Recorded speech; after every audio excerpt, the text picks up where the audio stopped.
thank you everybody for attending, for joining us as we have an event today focused on open innovation, how Japanese companies are innovating in Silicon Valley. I'll be very quick with my welcoming talk so that we can jump right into discussion, but basically BTRAC's goal this year, especially as we are 100% virtual with our events, is to bring thought leaders, discuss different aspects of what Japanese companies are doing, or also how companies can be better prepared for entering the Japanese market. Today, I'm really excited to have speakers who will share insights on how their companies have established themselves in the Bay Area and work to connect with innovative companies and entrepreneurs working on new ideas. So we're going to focus on the initial strategies that these companies have implemented, how the landscape and strategies have shifted over time, and hopefully it'll be a great opportunity for you to learn more about what they're doing and potentially partner or connect with these awesome companies. So without further ado, why don't we start with some self-introductions? I'm hoping to really have this panel discussion be more of a conversation, and we've set aside around 45 minutes for the panel discussion and then about 15 minutes for the Q&A. So we will be keeping track of the chat if anybody has any questions. And so without further ado, why don't we start with Albert Chu. Please introduce yourself, your company, a little bit about kind of what you guys are doing here. Great. Thank you, John. And thank you, BTRAC's, Brendan, John, and the whole BTRAC's team for inviting me on behalf of Sample to be part of this panel. Good afternoon to those of you in the US, and good morning to those of you in Japan. Thank you for joining. My name is Albert Chu.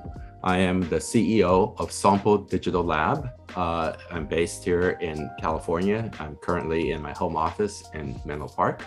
I'm also the co-chief digital officer for Sample Holdings, which is the holding group for all of the Sample companies. For those of you who may not be so familiar with Sample, Sample is one of the largest insurance companies in Japan. For those of you here in the US, I'd like to say that we're kind of like the Allstate or State Farm of Japan. But in addition to what Allstate and State Farm does, in addition to being just a property and casualty insurance, in Japan, we have some additional businesses. One of them is in the healthcare area, in the senior care area. We have a business unit called Sample Care, which owns and operates the largest chain of nursing care facilities in Japan. In fact, we're now #1 in both revenue and the number of residents that we service in Japan. And that, as you know, Japan is some people say a super aging society. And so that is an area of interest of us, anything to do with aging, healthcare, as well as insurance technologies in that area. In addition to that, of course, we have overseas operations with Sample International, where we specialize in a lot of commercial insurance, as well as crop agriculture insurance. We're the #1 crop insurer in the United States, #2 globally. And most recently, about 3 months ago, we started a new business unit, which is called Sample Light Vortex, which is a data and digital business unit. And I can talk more about that during the panel. But basically, one of our key goals for Sample in the next 3 to 5 years is to make ourselves be known, in addition to being an insurance and healthcare company, to also be a global data and digital company. And so that's one of the reasons that I am here. Sample Digital Lab is really to bring innovations in digital and data back to Sample, as well as to create new businesses for Sample in the data and digital space. Just very briefly about myself, I joined Sample about 3 years ago, and my career has been here in Silicon Valley. I graduated from Stanford and never left California. My first job was at Apple. I was at Apple for 14 years. I was there when Steve Jobs was there. I left when he came back. After that, I went to AT&T during the time of the .com internet days. I was at AT&T for 6 years. and really saw a major transformation in how internet has affected a huge industry, which is the communications industry. And then after AT&T, I joined a company called Palm, which many of you may know as a Palm Pilot, a contact organizer. I joined Palm because we wanted to spin out the OS into a separate company to create a smartphone OS. We successfully spun out the company. It was called Palm Source, which was later acquired by a spin-out of NTT Docomo called Access. And we created a smartphone OS, but no one has heard about it because we lost the battle to iPhone and Android. And in the last 10 years, 15 years, I have been an angel investor in a lot of startups. So my passion is also working with startups. And as I said, the last 3 years, I'm with Sampo. I'm the looking at innovation and the co-CDO. So very nice to be here. Very nice to be here with my colleagues, Shige-san and Kyoko-san, and look forward to a wonderful discussion with all of you. Thank you. Thank you very much, Albert. You have done quite a bit. We look forward to diving a little bit deeper into some of the things you're working on now. Shige-san, would you like to go next, sir? Okay, yeah, thank you, John, introducing me. And then thank you for having me today, this event. And I'm really excited to be part of this event. And then my name is Shige Ihara, CEO of NECX. NECX has been established about 3 years ago in Silicon Valley as a part of the NEC Corporation. NEC is a kind of ICT company based in Japan, but we operate the business globally. And then our NECX has been established to create a new business leveraging NEC advanced technology, especially from NEC laboratories, which is globally operated. So let me use some slide to explain about the company and myself. And share.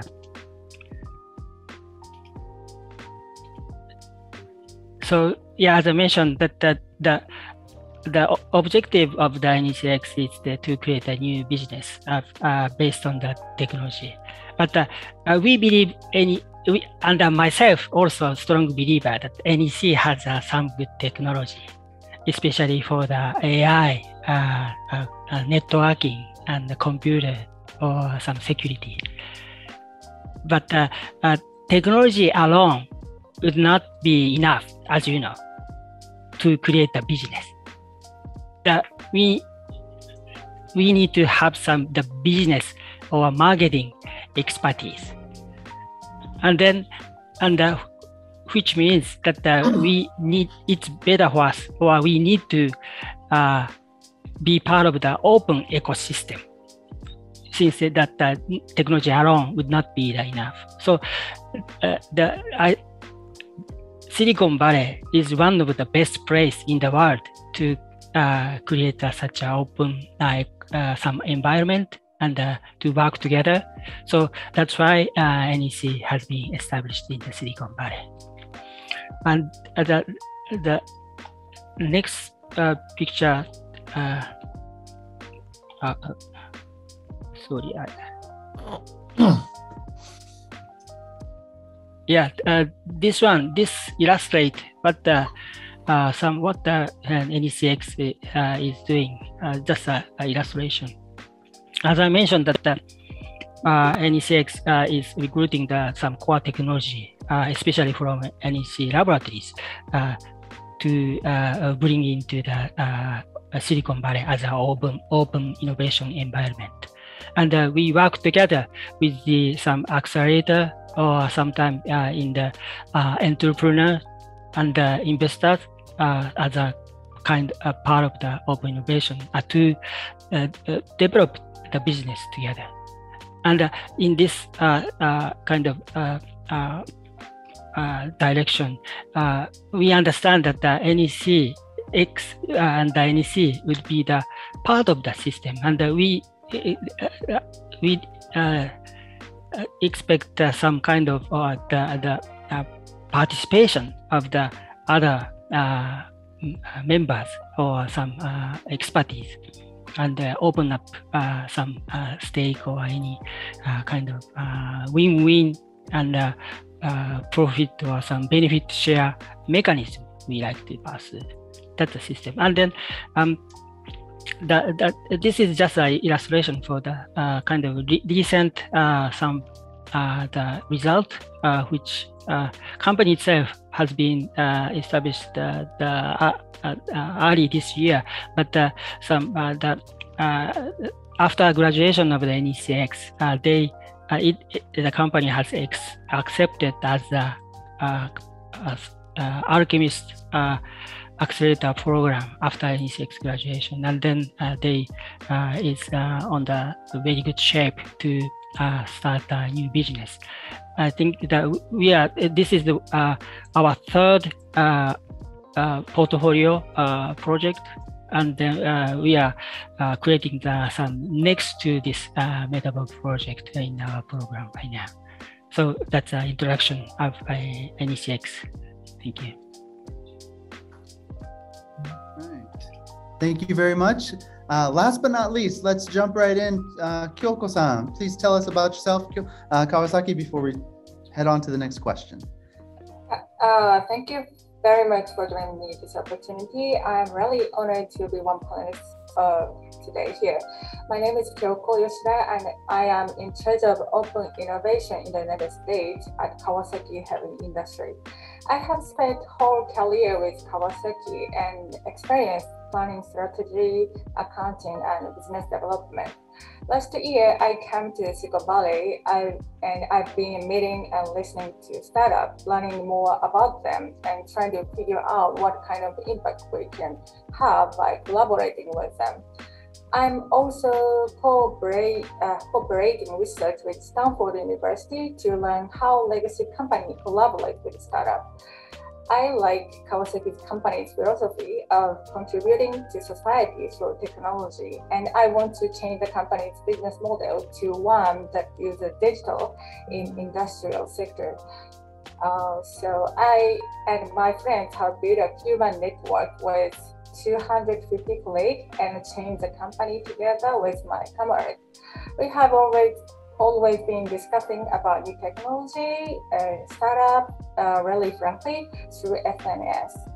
Kawasaki Heavy Industry is famous for its motorcycle. I think people in the United States know really well them, but it started out in the shipbuilding industry 125 years ago, and now manufactures a wide variety of products. For example, aerospace systems such as body parts for Boeing and helicopters, industrial robots, rail cars, ships, gas turbine, and hydrogen system. It has sales of about 40 billion and employs about 36,000 people worldwide. Interestingly, this year, Kawasaki enters the healthcare market with the launch of a surgical robot. We are always looking for a good business partner to help us deliver customer value using the latest technology in our various business areas. Today, I'd like to talk about this.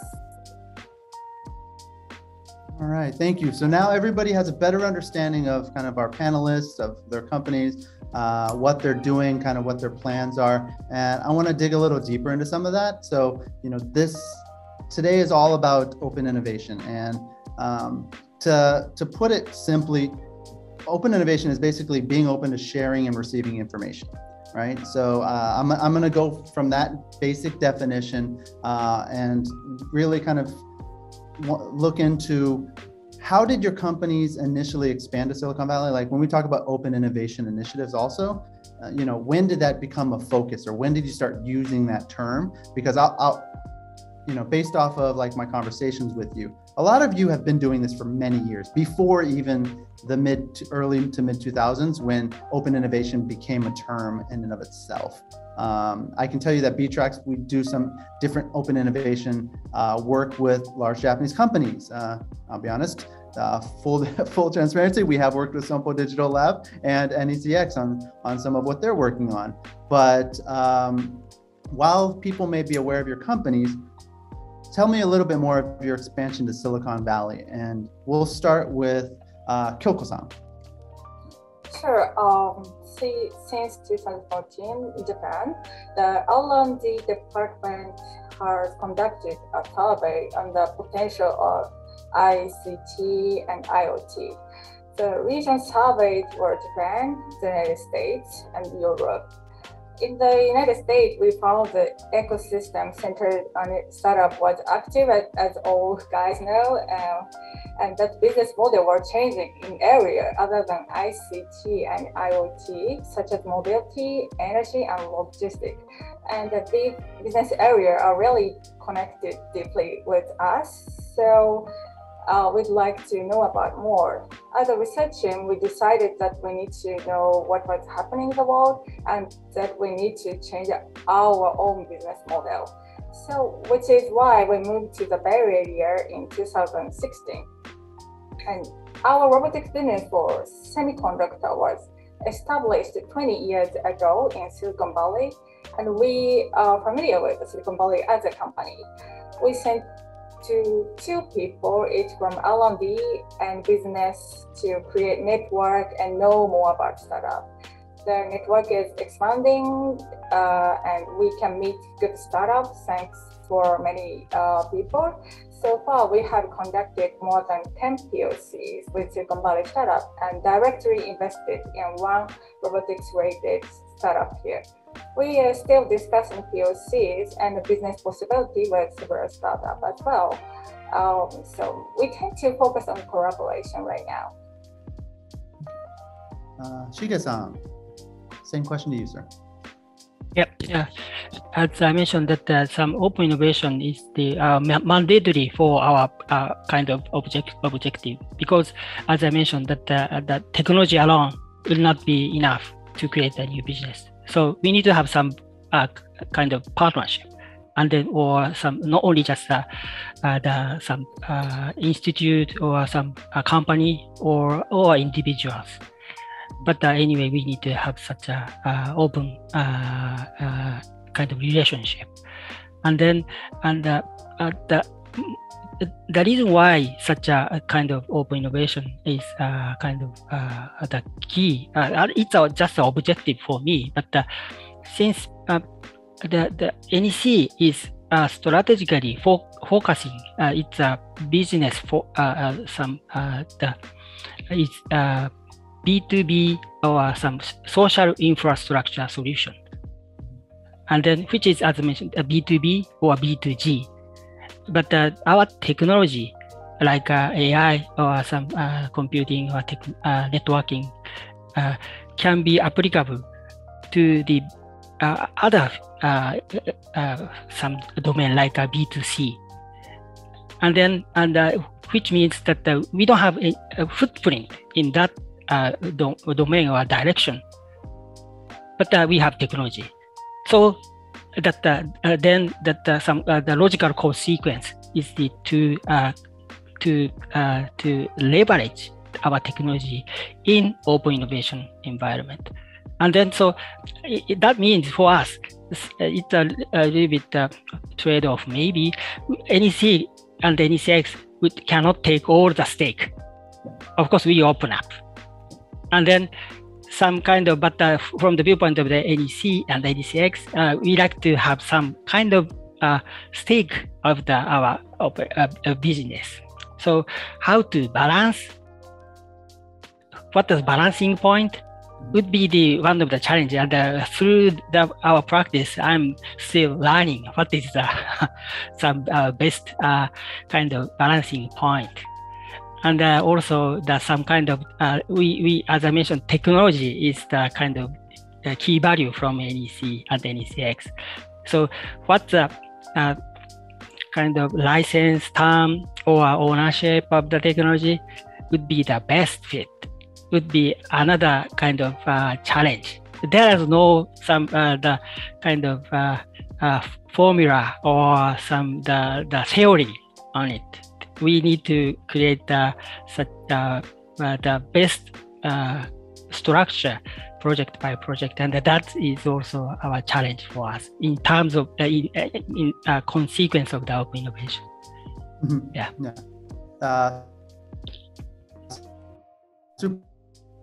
That I kind of wholeheartedly agree with is, you have some really foundational technology and expertise, but like taking that into different opportunities to really make it successful, you're not going to be able to do it alone, right? So like being in the Silicon Valley, finding the right partners and figuring out how to make that work. Because I'll be honest, looking back at the history of a lot of Japanese companies in the Bay Area, there's been a lot of trial and error in terms of, part of it is just mindset, cultural, communication differences. Thank you for sharing that. Albert, tell us a little bit more about Sompo's kind of expansion to Silicon Valley and kind of the connection to open innovation. Yeah, I mean, I agree with everything the panelists have said, and especially Shiga-san, kind of jumping in and learning is probably the best way of learning and practicing open innovation. But just to give a little historical perspective, perhaps, open innovation, innovation, especially for companies like NEC, you have a very large deep tech R&D. Companies like Sompo, we don't have that. And in the past, let's say, 20 years ago, et cetera, a lot of our innovation, or just here in the US, a lot of the innovation came either from labs, like R&D labs in large companies like NEC, or here IBM and AT&T Labs, or Bell Labs was famous, or academic research centers, so centralized and went out. Very famous companies like HP kind of came out of that, et cetera. I think the way now we look at innovation, open innovation, is all about ecosystem and partnering, which is what Shiga-san was talking about. And so for us, it's not just the technology, but it's also the entire ecosystem that surrounds it to make it successful. And it's not just successful for the company like Sompo or NEC or Kawasaki, but successful for our partners and the ecosystem in the partner. And at the same time, it grows the industry and everyone benefits. So that to me is very core for successful open innovation. And with that in mind, I think Sompo created Sompo Digital Lab. We started here 5 years ago in 2016. And at that point, I was not at Sompo, but I would call it as Sompo Digital Lab 1.0. And our goal here was to have a presence in Silicon Valley, to learn, to participate, and really be part of this ecosystem that I was just talking about. Because Silicon Valley, at its core, is really a network of lots of individuals. I think Kyoko-san was saying she's networking, everywhere. It is not just the entrepreneur, it's also the VCs. It's also working with Stanford, as Kyoko is doing. It's also working with the legal community to figure out how you take a company public. So there's a lot of piece parts to it. It's working with companies like B-Tracks on how to communicate, message, learn design thinking, create a mindset around all of this. So that's our purpose when we first started in 2016, and we had a Sompo Digital Lab here. When I joined and now am co-CDO, my goal is to move Sompo into what I call Sompo Digital Lab 2.0. And 2.0 is to be moving from a participant, a member of the ecosystem, to be a leader and create new ecosystems together. So in that sense, Sompo, for example, we have a vision, as I mentioned earlier, to be transforming ourselves to be a global leader in data and digital, to be a data and digital company. So a year ago, we have created a joint venture with Palantir. Palantir, many of you know, is a Silicon Valley-based company that started here by Peter Thiel to do data analytics platform, data intelligence platform. They went public late last year. We created a joint venture to create Palantir Japan, which is 50% owned by Sompo and 50% owned by Palantir, with the purpose to bring the Palantir technology and software into the Japanese market. But Sompo is an equal go-to-market leader together with Palantir in that space. We have also made alliances and joint ventures with other Silicon Valley and other startup companies in different industries and different ecosystems that we want to build out. One of our key initiatives is called Real Data Platform. So based on Palantir, collecting data, real data, and creating new products and services based on data to help new industries or to help existing industries grow is part of our mission here. So we, in addition to Palantir, we have, for example, invested in creating a joint venture with One Concern, again, a Silicon Valley company that has an AI platform for natural disaster resilience product. And we are bringing that to the Japanese market. We just recently, about 4 weeks ago, made a partnership and investment in a company called Wejo, which is around connected vehicles. And they have announced a SPAC that they're going to go public. So we're doing a lot of these investments and partnerships, but we want to go deeper in the sense that when we work with them, we really want to, with the aim in mind, to be a leader, to co-create or create a new industry together. So that's kind of our take on SDL 2.0. Thank you very much for that. I have a follow-up question kind of about, actually it's partially what Albert you were saying, but also Shiga-san you were saying, you know, in terms of your partnerships and how you've collaborated, you know, the Palantir one, Shiga-san, you brought up the accelerator and the companies that are utilizing your technologies, discovering and kind of like following through and figuring out how best to collaborate. Is this historically or an initiative that happens where your team finds the Silicon Valley team and our company and starts having these conversations saying, hey, we have this expertise or this kind of foundation of technologies, we should work together? Or is it the other way around, or is there no real straight roadmap or playbook associated with that? If I can start, it's both. So part of it is we are looking in search of companies in the Valley and elsewhere, frankly, all around the world. We have a sample digital lab in Tel Aviv, in Israel. So that's a hotbed for a lot of areas like cyber and cybersecurity and even healthcare and insurtech and so forth there. And so we are always looking and open to working with brilliant companies, you know, innovative companies in that fit our strategy in space. At the same time, we work with VCs. We are limited partners in several funds here in the US, including Sozo Ventures, Geodesic Partners, TransLink, among others, and also in Japan. And of course, their portfolio of companies are very interesting to us. And an example of that is One Concern is part of the Geodesic portfolio. And so we were introduced to them and we created a joint venture to bring them into Japan. And we also want to create new companies ourselves. So it's a combination of, you know, all three. At the end of the day, I think we'll all agree that I think somebody, Shiga-san had mentioned, it's not just the technology that's innovative, it's also business model innovation, it's also go-to-market innovation. And so so there's no one formula. We're looking at all three areas.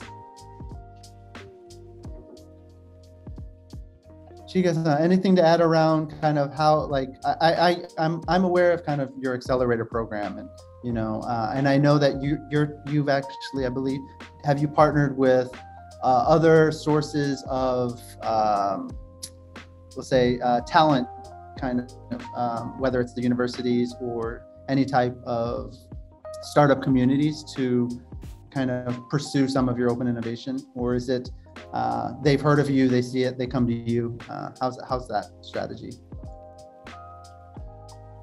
Yeah, the simple answer or simple not policy, but what I'm thinking is the so-called I like to be open. What we can contribute as a NECX is very limited. And then of course we can provide technology, which is good, but 86 itself has very small resources. Actually, we have just 7 people right now, including myself. Very small team, but we run the 8 in average. It depends on the some season, but in average, we run the 5 to 6 projects in parallel, and then that NCX resource alone cannot handle. So we have some partnership with some contractor or some mentorship or some accelerator, and then the VTrax was one of our partner to work together. So that kind of thing. Our partnership itself is also I like to be open, and I like to full benefit of this kind of environment in Silicon Valley. Awesome. Thank you very much for that. So we'll move on to the next question. I'm gonna phrase this question to be as how do I rephrase this question? So in terms of working with entrepreneurs, startups outside of Japan, right? So you all have experience working with your Japanese R&D team, or maybe even other Japanese companies, or even Japanese startups.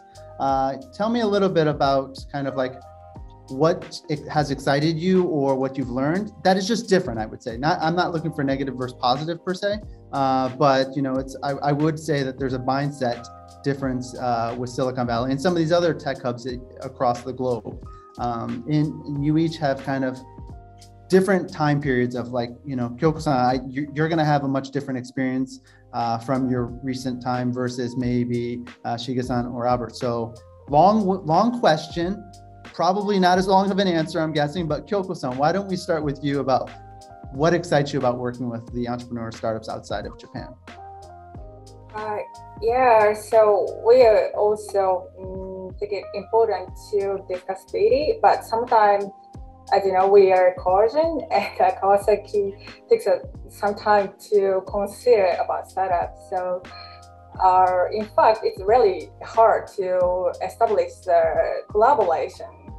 But everything excites me because the startup here are diverse in terms of origin and background, and which allows us to challenge ourselves to achieve a universal goal. Because Japanese market is a little unique, so but here is really diverse. I love this situation, and I think it's near to create a global future. So, and I and my company love challenge for difficult social issues. So I also meet entrepreneurs who are engaging, passionate, and smart, which sometimes motivate me to work with them. So yeah, I love to work here.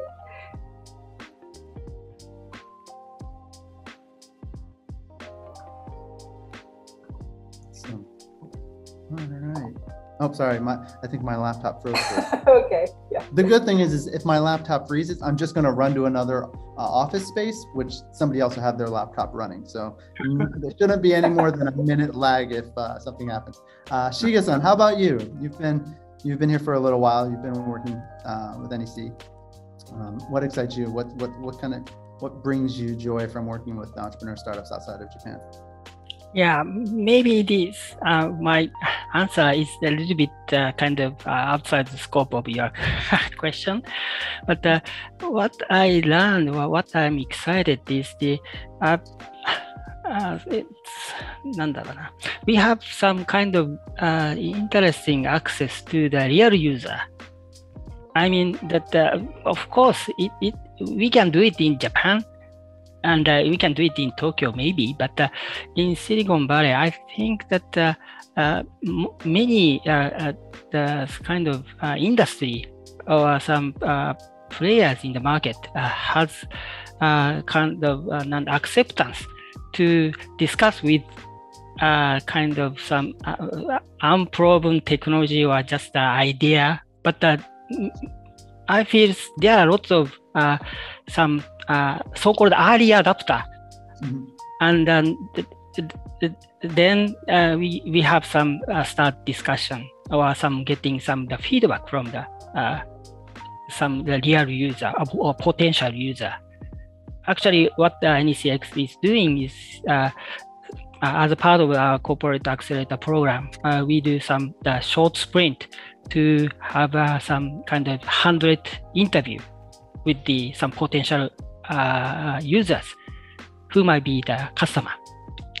And then we ask we try to gauge what's the pain point. Not selling our technology or idea, but asking the question about what's the pain point or what's the trouble in your business. And then I think that kind of some communication,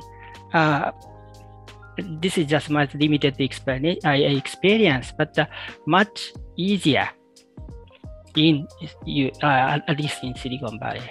And then in the previous question, you asked, and somebody else from the chat said about the mindset issue. Maybe the Japanese culture or mindset is kind of very formality, or some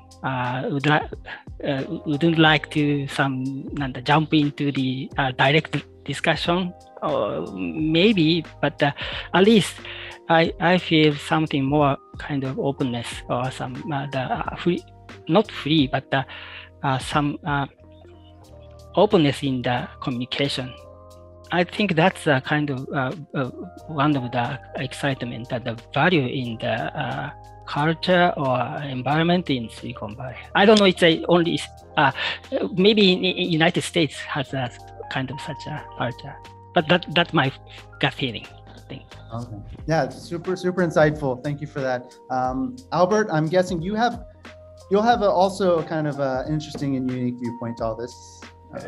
Yeah, I mean, of course, I agree with everything that my colleagues have said. The other thing I would add, I think to your question, which is what is exciting about working with entrepreneurs outside of Japan. I think for me and for Sample, I think what is exciting is that we are truly learning with each other. So when we work with whether it's a startup or a more established company, we go in with a mindset, as Shiga-san was saying earlier, of we are contributing with each other, collaborating with each other. It's not like a vendor relationship, like, oh, you have a technology, we're interested in that, and let's do something. But rather, we have something that you can learn from us, and you have something that we can learn from you. And with that mindset, I think we're able to create new worlds and new opportunities together.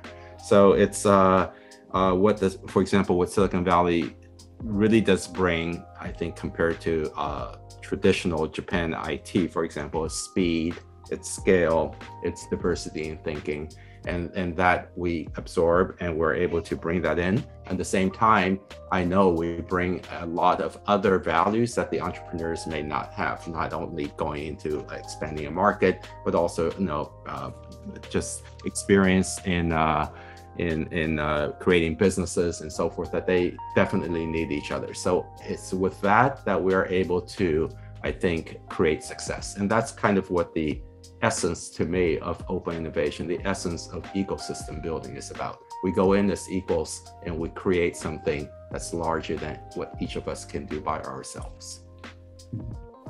Very good, very good. You all kind of touched on this a little bit too, and like what I'm realizing is kind of this idea of innovation creation. It's also, it's you all being based here and connecting with companies and startups here, along with other tech hubs globally, speeds up that decision-making process. And that's something that I'm interested in learning more about, is like historically, and maybe for some of you this is still the case, but Japan's very hierarchical. So how much quicker do you see your innovation happening due to that? And also on that note, is this a management strategy from the top, right? Like, I'm guessing I know the answer, but I don't want to put words in your mouth around innovation being a focus across the exec level at your respective companies. So feel free to kind of answer that how you like. We'll start with you, Albert, and go back around the other way. Yeah, it's a good question. And I'm also curious to hear from NEC and from Kawasaki on this. We at Sample have a midterm management plan, which is started this year in 2021 for 3 years. And I am, as I mentioned earlier, a co-chief digital officer. There's also two colleagues of mine, CDO and CDMO, chief digital marketing officer in Japan. And I think I feel very lucky that our executive team at Sample values innovation, values digital transformation as a core of what we need to do. It's not only for the business, not only for the work culture, but also for societal transformation. You know, what we want to do, our tagline for Sample is we want to create a theme park for safety, health, and well-being. And we want to do it in a digital way. And we want to do it not only for our customers, but for the benefit of society. We are part of the WEF, the World Economic Forum, where we strongly support stakeholder capitalism. It's not creating products and services for profit, but rather for the benefit of society, for good, as well as, of course, for profit. In fact, our CEO, Sakurada-san, just came out recently with a new book. It's called Bushido Capitalism. And I'm making a plug, I guess, for him. It's available on Amazon. It's in English and will soon be in Japanese. But basically, it's our take of the new economy, Japanese style, and how technology will basically play a part in it. But it is a tool, not the end goal. So I think we're very lucky to answer your question that it is a mindset that we're trying to create within Sample. So now, even though my role is cross business units and to bring innovation into Sample across all the different businesses, I'm happy to say that every one of my colleagues who are CEOs of business units have digital transformation teams. And we consult with each other, we collaborate with each other. We try to be Silicon Valley style, where we share and not kind of just only do things by ourselves and rather share with everybody. So yeah, that's how we work at Sample, because we know our industry will be transformed in 5-8 years. Insurance, just like the finance industry, will not be the same.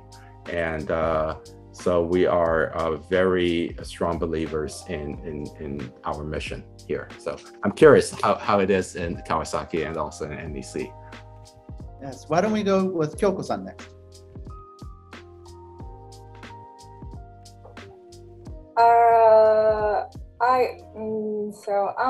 I always try to get a good attention from the CEO or chairman. So try to be singular open innovation in Silicon Valley is really good things. And since I came here, I found my role is kind of sales representative on two things. One is to promote Kawasaki to startup, because everyone Kawasaki knows a motorcycle company, but they do not. We are discussing about the satellite or eVTOL as well. So I always tell startup about my company and try to make them like us, because sometimes I heard in Silicon Valley, Japanese company is a bad rumor. So for example, I tell them we are really open-minded, and I always attend a meeting with engineers for the deeply informational communicating. And actually, we have a lot of honest engineers, so we give them detailed feedback and Japanese market information. So maybe like legacy companies, we may need time for careful consideration, but when we decide to do something, we promise to accomplish it. So Kawasaki never give up, and even on difficult things, so I always try to do them. And also to Japan side, to Kawasaki side, I always try to tell them about the startup and try and what the impact would be if we collaborated with startup, and find the right department, the company to introduce. And in order to maximize the power of a startup, I always try to be there on the startup side and during a meeting. So, for example, unfortunately, Japanese people, even if like the startup people or startup solution, they do not react well. For example, that's a great solution. It's a very American culture, but the Japan side, they were really silent. So I always trust them about the culture and always try to they like you or like something. I always try to explain it, and I've always been kind of flexible, and I believe that we mentioned previously, one must to contribute to Silicon Valley network by oneself, not by my company. So if we do not get along with that startup company, I always try to introduce another Japanese company, for example, and I always try to be willing kind of mediator to understand both culture, legacy company and startup, and Japan and the United States to establish digital business in industrial area. No, that's a great way of explaining kind of, I would say, some of the struggles that a lot of representatives of large Japanese companies in the Bay Area have. Like, you're doing a lot with a little, right? And the mandates and kind of the focus, the initiatives can change from year to year, but also, if you have a company with lots of group companies, figuring out how to spend your energy and time while also trying to work within kind of the timeline that a US startup is working within, where, fail fast and just move quickly. I think, I used to consult with a Japanese telco 15 years ago, and I realized how much has changed even from then. And I think a lot of it's top down though too, where, you're finding who your support are in the home office, while also trying to just do a lot, I would say. So Shige-san, I'm sure you're going to have some interesting insights. You guys have started NECX, you're doing some interesting accelerator work. You understand your strengths and weaknesses. Please, your turn, sir. Okay, thank you. And then, let me kind of share my thinking in terms of the positioning of NECX from the viewpoint of NEC Corporation. Maybe Albert said that some top executive support is important, and maybe we are lucky to get some support from top executive for doing this type of challenge in the open innovation market, which is very good. And also what we are lucky is the executive let us establish our operation in Silicon Valley, which is best place, of course. But for me, in different angle, it's a kind of away from NEC main market. It's not home ground, some kind of away. So we have some very sort of flexibility to do our kind of challenge, pretty focused in the some kind of this environment. And then we learn a lot, and then we have improved ourselves in kind of some kind of US culture as well, US work style as well. But that is very good part. But some sort of in other hand, we need to have some communication with NEC Corporation, because some technology ownership is especially parent or some kind of very important asset that NEC has some stake or some ownership. And then how to negotiate with the NEC headquarters. It would be the some of the challenge for us in parallel with our battle in the market business development. And so unfortunately there is no kind of straight way to break through it. And I always fight with some negotiation with the NEC Japan, and my team is very kind of patiently work together with NEC Japan, since without getting some kind of the kind of agreement, we cannot go forward. But that is the kind of challenge for us from the viewpoint of some bureaucratic kind of environment. But fortunately, I recently observed some kind of their learning, or has also observed maybe what we are doing, and then what's the kind of eventual benefit. We share our learning and what some business potential. And then not all of them, but some of our counterpart in headquarters, they start understanding.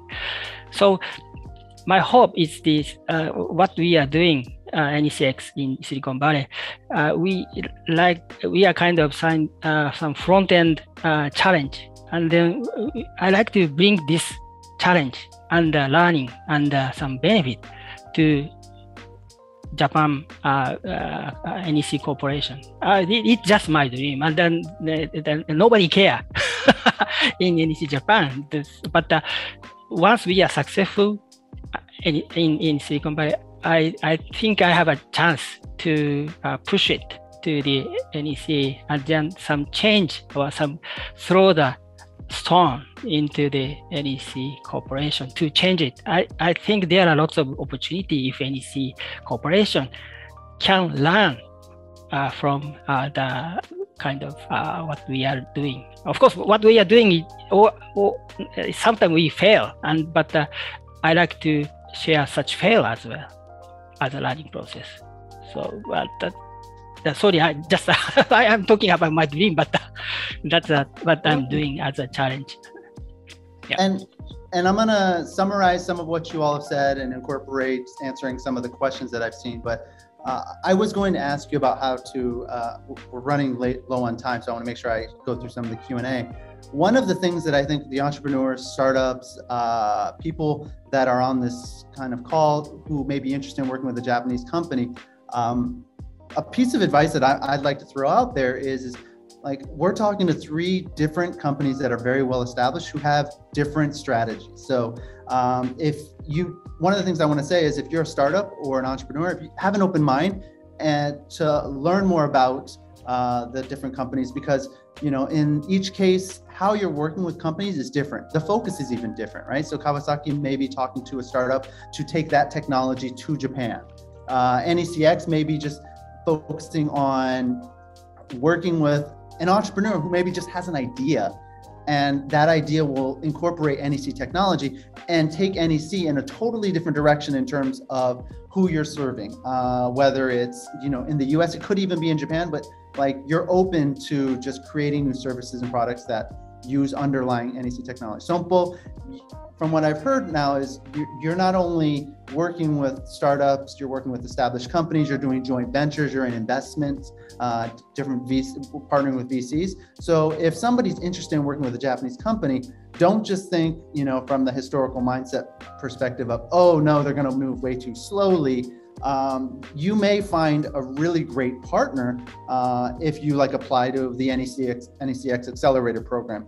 If you network with Kyoko-san and learn that, Kawasaki Heavy Industries is also in this space, or you learn that Sompo is creating a product or a service specifically for the US market even that you would have never known, but you have an understanding and expertise that will help your startup or your idea grow.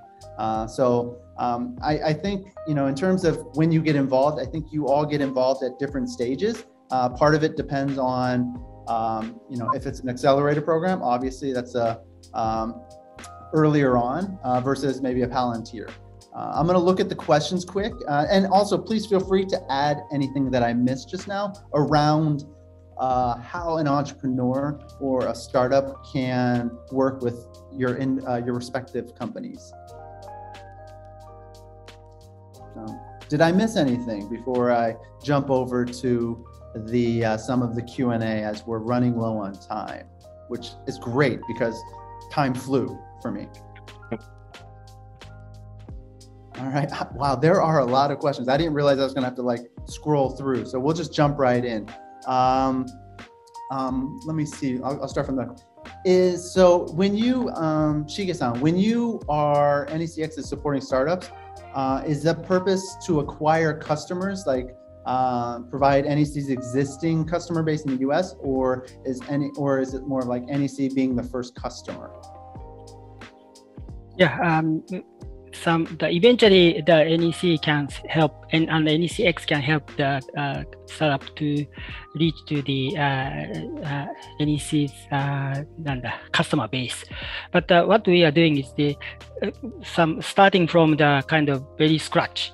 I mean, the new market for even for NEC, and that's why I mentioned about some benefit of this environment to access the early adopter as a customer base. Mm-hmm. And we help, we as a NECX program, as we have some short sprint to access a door knock for the many potential users to listen to their voice.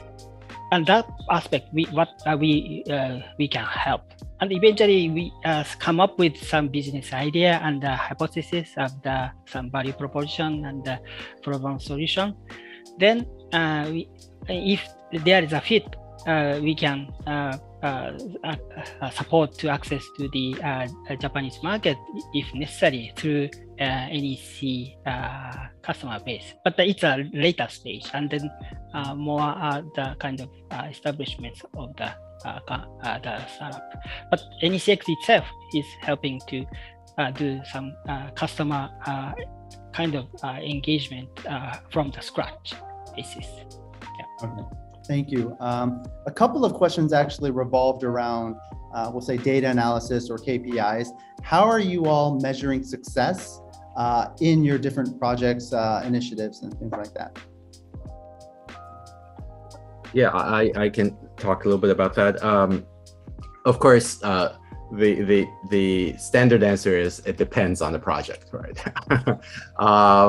But generally speaking, I think one way we measure success is, very simply, how has this contributed to revenue uplift for Sompo, and how has that expanded our market opportunity because of that technology? That's a very simple one.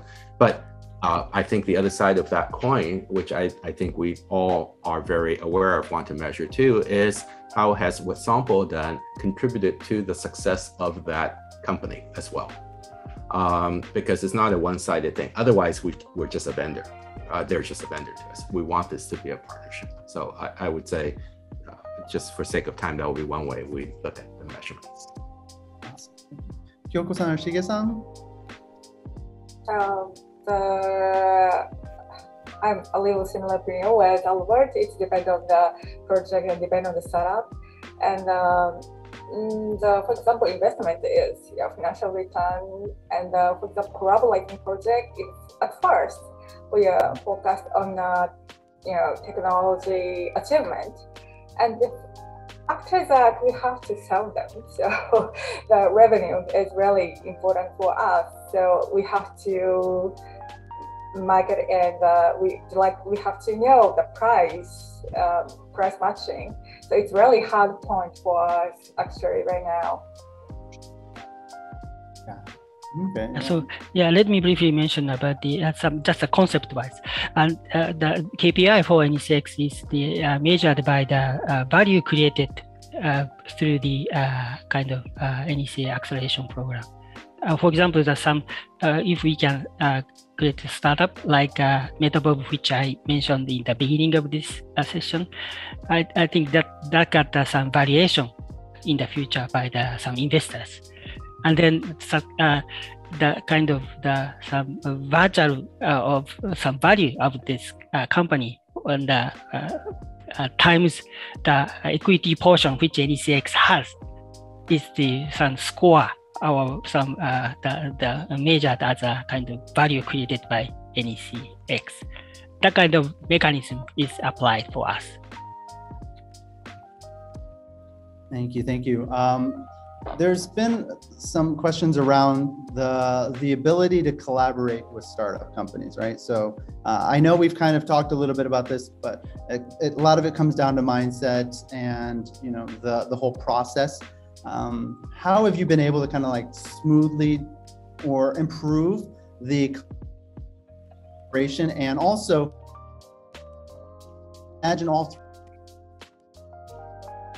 between like the startup and maybe the more traditional team in Japan, right? So it may not be as relevant to NECX, just because I think you guys have been able to create this program, accelerated program, not specifically for the Japanese market. So I think that takes away some of the barriers of being able to work with them. But maybe for Kawasaki, Kyoko-san, that may be a hard role, like in terms of like figuring out how to navigate that and make sure that collaboration is smoothly.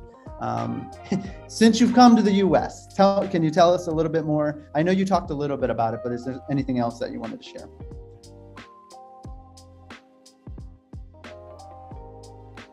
You're on mute. Oh, we knew we were going to have one of those. Oh, you're muted right now. Oh, there we go. Okay. And your question about you were offline sometimes. Could you repeat the question again?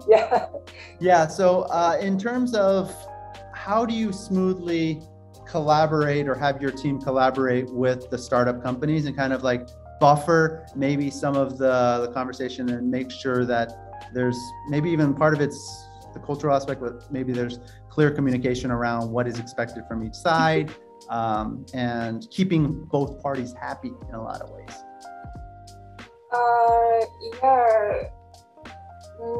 I think when we can enter to the execution town, I think it's really good town, because the Japanese people believe the startup who has a strong execution power. So I believe startup can execute and always try to promote them to Japanese engineers. So try to interested in the startup solution. And after execution, as you know, for example, of the POC, they can familiar with more after the working. I think it's really good things. So the difficult thing is at first introduction, they're worrying about who they are, and that sometimes Japanese engineers cannot speak English, and this phase is really difficult.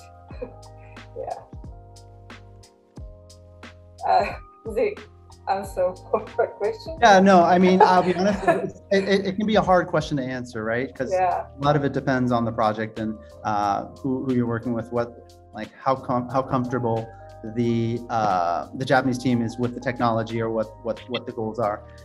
We're running low on time, so I wanted to make sure though that I gave you all an opportunity to kind of share any final thoughts also about how best to work with you, or your companies, and also maybe even something that's interesting that most people wouldn't know.